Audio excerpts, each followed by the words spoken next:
जय माँ लक्ष्मी माता, जय गुलाब सिंह बाबा। हे हई क्षत्रिय, असुर प्रजाति से इंसान, जात खटीक, सिर्फ बकरे का ही मीट खाते हैं। गदा, खड़क, धनुष, भाला, जादू और ये विज्ञान हमारे खिलौने हैं। हाँ, ये हमारे खिलौने हैं। मीट खाने वाले को असुर प्रजाति से कहा जाता है, और जो कुछ भी काट कर खा लेता है उसे असुर और राक्षस कहा जाता है। हाँ, जो कुछ भी काट के खा जाता है उसे असुर और राक्षस कहा जाता है। हिरण्यकशिपु और महारानी कयाधु का एक बेटा होता है। हिरण्यकशिपु को जानते हो ना, हिरण्यक्ष का छोटा भाई। ये दो भाई थे, एक बहुत ही क्रूर और आतताई। एक ने एक दूसरे पे जान छिड़कने वाले दोनों भाई इतने पक्के वो थे, और लेकिन क्रूर और आतताई। इनके युग में इंसानियत ने वो खून खराबा देखा, वो किलकाई देखी, पूछे ही मत बात। एक ने हिरण्यक्ष ने धरती को कीचड़ कीचड़ डब कर दिया था, फिर भगवान विष्णु ने सुअर बन के उसे मार दिया। उसका छोटा भाई होता है हिरण्यकशिपु, और महारानी उसकी बीवी होती है कयाधु। कयाधु का एक बेटा होता है, उसका नाम होता है प्रहलाद। प्रहलाद जैसे जैसे बड़ा होता है ना, भगवान विष्णु उसे देखकर जलने लग जाते हैं। हाँ, जलने लग गए कि हमारा भी घर होना चाहिए, कि हमारे भी बच्चे होने चाहिए चाहिए क्योंकि प्रहलाद, भगवान विष्णु ने उसमें अपना जादू डाल दिया था। वो कोमल और सुशील था, किसी का भी मन मोह लेता, और जो भी बोलता भगवान विष्णु के हिसाब से बोलता, इसलिए किसी का भी मन मोह लेता। प्रहलाद और बड़ा हुआ तो और भी ज़्यादा जलने लग गए कि हमारा भी घर होना चाहिए, हमारे भी बच्चे होने चाहिए। एक दिन, हाँ, एक दिन भगवान विष्णु ने खुंदक में आके, आवेश में आके माता लक्ष्मी को असुर प्रजाति में जन्म लेने के लिए श्राप दे दिया। हाँ, एक दिन खुंदक में आके कि जाओ असुर प्रजाति। माता लक्ष्मी बोलती है, स्वामी ये क्या चीज़ नया बवाल खड़ा कर दिया। फिर भगवान विष्णु बोलते हैं, महादेवी हमारा भी घर होना चाहिए, हमारे भी बच्चे होने चाहिए। फिर माता लक्ष्मी समझती है कौन नहीं चाहता घर गृहस्थी हो हमारी। फिर माता लक्ष्मी पूरी धरती घूमती है और हे हई क्षत्रिय असुर प्रजाति में जन्म लेती है, जात खटीक, हम राजस्थान के खटीकों में। हाँ, राजस्थान के खटीकों में लगती है। हिरण्यकशिपु राक्षस था, असुर था, उसकी बिरादरी कुछ भी काट कर खा लेती थी, और हम असुर प्रजाति से इंसान होते हैं। हम असुर प्रजाति से इंसान होते हैं, सिर्फ हम बकरे की सब्जी खाते हैं, सिर्फ काय की बकरे की ही सब्जी खाते हैं, पैदाइशी मांसाहारी। हाँ, इस धरती के सबसे बड़े क्षत्रिय होते हैं हम। हाँ, इस धरती के, पूरी धरती के सबसे बड़े क्षत्रिय होते हैं। हथियार तो हम क्षत्रियों की आत्मा होती है। हाँ, हथियार तो हम क्षत्रियों की आत्मा होती है। भगवान विष्णु ने हम क्षत्रियों को जन्म दिया था, तो मानव जाति की रक्षा का भार हम क्षत्रियों को सौंपा था। जब जन्म दिया था ना सारी दुनिया को, तो मानव जाति का भार, रक्षा का भार हम क्षत्रियों को सौंपा था। हाँ, बिगर हथियार के कैसे लगेंगे हम, है ना, बिगर हथियार के कैसे लगेंगे हम। हाँ, बिगर हथियार के, इसीलिए हमारे घरों में हथियार होने चाहिए। जितने घर के सदस्य उतने ही घर के हथियार। आगे जाके वही घर बचेगा जिसके घर में हथियार होगा, नहीं तो सब मारे जाएंगे। फिर माता लक्ष्मी ने जन्म लिया। हाँ, माता लक्ष्मी ने जन्म लिया मालासी माता के नाम से। पूरा राजस्थान खुशबू से महक उठा। हाँ, पूरे राजस्थान में ना खुशबू ही खुशबू हो गई, और पूरे राजस्थान के पहाड़ भी जगमगा उठे। हाँ, पूरी हरियाली हरियाली आगे जगमगा उठे। फिर भगवान विष्णु ने भी जन्म लिया। हाँ, गुलाब सिंह के नाम से भगवान विष्णु ने भी जन्म लिया, गुलाब सिंह के नाम से, बिल्कुल गुप्त तरीके से, किसी को कुछ नहीं पता। हाँ, बिल्कुल गुप्त तरीके से लिया, किसी को कुछ नहीं पता, इंसानों के जीवन के लिए। हाँ, गुलाब सिंह ने इंसानों के जीवन के लिए फिर आदर्शों और मूल्यों की निर्माण की नींव धरी।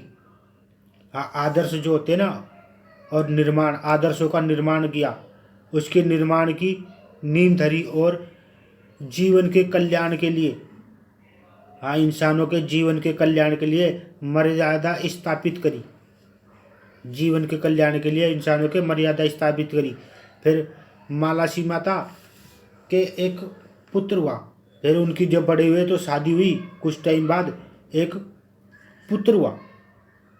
एक पुत्र हुआ, उसका नाम था वीर रखा, वीर, उसका नाम क्या रखा, वीरिया। दुनिया उसे बूढ़े बाबा के नाम से जानती है, उसका नाम वैसे वीर भगवान है। वीर और वीर भगवान के नाम से भी जानती है। वीर भगवान के नाम से भी जानती है और बूढ़े बाबा के नाम से। वीर भगवान बड़ा हुआ तो बहुत ही महान आत्मा बनी। वो खूब ही महान आत्मा थी, वो पूजने जो मर्जी जो आए वही पूज दे, इतनी महान आत्मा। इनके युग में खुशियाँ ही खुशियाँ। इनके युग में खुशियाँ ही खुशियाँ। इनकी कोई फोटो नहीं होती है, इन्हें मन की आंख से देखना पड़ता है। इनको इनकी कोई फोटो नहीं है। आत्मा को मानते हो अपने, है ना, अपने घर के पितृ को, अपने घर का जो पितृ है उसको, ये पितृ होते हैं। ये पितृ होते हैं हमारे, है ना। इसलिए मालासी माता की मुंडेर है, क्योंकि फोटो तो है नहीं इनकी कोई, क्योंकि इनके पोते की इनकी ज़िंदगी के बारे में बताया नहीं। इनकी ज़िंदगी में कोई घटना नहीं घटी, सारी जगह खुश थे। इनके पोते की ज़िंदगी में घटना घटी, शास्त्र बाबू शास्त्र अर्जुन की, है ना, मुंडेर होती है। मालासी माता की मुंडेर होती है। और बूढ़े बाबा की चिता होती है, राजस्थान में हैगी, रिंगस के पास, हमारे गाँव के पास ही, वहीं मेरी शादी भी हुई थी। वहाँ पे दूर दूर तक कोई नहीं होता है। और बिल्कुल वहाँ राजस्थान में, वहाँ बिल्कुल एक बीच में बूढ़े बाबा की मंदिर है, वहाँ उसकी चिता है। राजस्थान के नाग, वो खटीक आदमी आते हैं गाड़ी में बैठ बैठ के, और अपनी मुराद पूरी होने पे या कुछ भी शादी का गो रगवाने, और फिर बकरा चढ़ा के खा लेते हैं और खाल को वहीं टांग देते हैं, काम आ जाती है। जो माँ शेरावाली का शेर है ना, जो माँ शेरावाली का शेर है वो भी खटीक है। खटीक है, और शेर घास नहीं खाता है, इसलिए हम नवरात्रों में भी मालासी माता के बकरा चढ़ा के खाते हैं। मालासी माता की भी बकरा चढ़ा के खाते हैं। 10-15 बकरे तो मंदिर में, नवरात्रों में मंदिर में ही खड़े रहते हैं। और देश के नागरिक चारों तरफ से बकरे लेके आते हैं और चढ़ा के खा लेते हैं। 10-15 बकरे तो वहीं पे खड़े रहते हैं, और देश चारों तरफ से बकरा लेके आते हैं, नवरात्रों में चढ़ा के खा लेते हैं। और हे का मतलब होता है कि पब्लिक में भेड़ बकरी बेच जाती है ना। पब्लिक में भेड़, और हम क्षत्रिय होते हैं, इनको काट कर खा लेते हैं, है ना। 100 लोहार की एक क्षत्रिय की लोहार कूट कूट कर तलवार बनाता है, और हम क्षत्रिय एक ही में गर्दन काट देते हैं। फिर बूढ़े बाबा की शादी कर दी, क्योंकि बूढ़े बाबा बड़े हुए, तो बूढ़े बाबा की बहुत ही धूमधाम से पूरा राजस्थान जगमगा उठा। हर जगह पे गरीब आदमी को क्या क्या दिए बूढ़े बाबा की, हर गरीब के घर में सोना दिया, क्या क्या नहीं दिया, बड़ी धूमधाम से। फिर गुलाब सिंह बाबा जी कुछ बड़े टाइम बाद साधु बन गए। साधु बन गए। फिर मालासी माता दादी बन गई एक, है ना, मालासी माता दादी बन गई। एक पोता हुआ शादी के बाद, वीर भगवान के एक पोता हुआ, उसका नाम रखा कार्तिक वीर। पोते का नाम रखा कार्तिक वीर। और बिरादरी के लिए भैरू जी महाराज, बूढ़े बाबा का लड़का था ना वीर भगवान का, उसका नाम रखा बिरादरी के लिए भैरू जी महाराज। और जनता के लिए महेशपति। कुछ दिनों बाद गुलाब सिंह बाबा जी के 100 वर्ष पूरे हो गए। कुछ दिनों बाद, है ना, गुलाब सिंह बाबा जी के 100 वर्ष पूरे हो गए। फिर कुछ दिनों बाद मालासी माता के भी 100 वर्ष पूरे हो गए। कुछ दिनों बाद 100 वर्ष पूरे हो गए।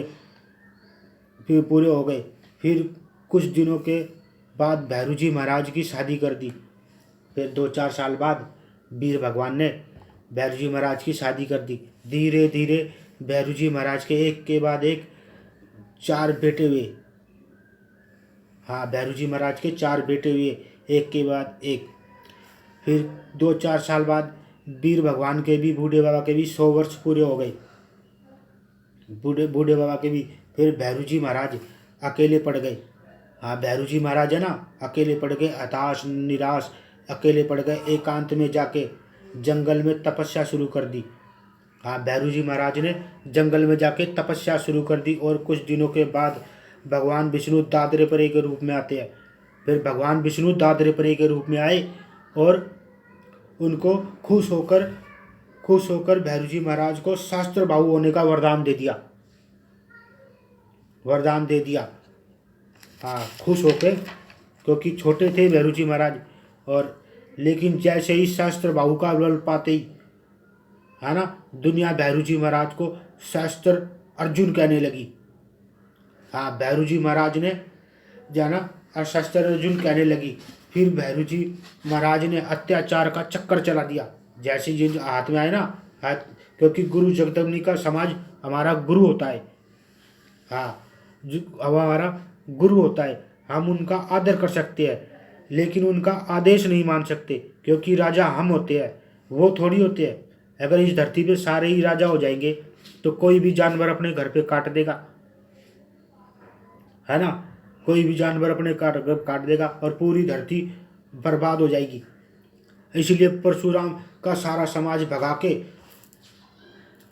क्योंकि क्षत्रिय धर्म खतरे में आ गया था, क्षत्रिय धर्म की स्थापना कर दी थी, क्षत्रिय धर्म खतरे में आ गया था, इसलिए परशुराम का समाज भगा कर क्षत्रिय धर्म की स्थापना धरी थी कि खतरे में आ गया था। पूरी धरती कर्रा उठी। हाँ, पूरी धरती कर्रा उठी। और आज जीवन और मौत ना 2 बिंदुओं के इधर या उधर होती ही नहीं है। होती भी है ना तो अज्ञात होती है। आदमी को पता नहीं होता कि मैं मरने के बाद क्या होऊंगा और जीने के बाद क्या होऊंगा। आदमी अपने परदादा को नहीं जानता, दादा परदादा को नहीं जानता कि वो कौन था, तो इतनी पुरानी बात कैसे जानेगा। इसलिए लिख के रखना चाहिए। मैं विनोद सांकला, हनुमान जी का भक्त, लकीरों का फकीर। जो भी बोल दिया ना, वो पत्थर की लकीर खिंची है, इसे पूरी धरती का इंसान नहीं मिटा सकता। जादूगर की तो औकात ही क्या, मिटा देगा तो मैं हनुमान जी का भक्ति का। विष्णु पुराण में देख लेना, 47 पार्ट से 62 पार्ट तक हमारी कहानी है। मैं अच्छा, जय मुसाणा भैरू।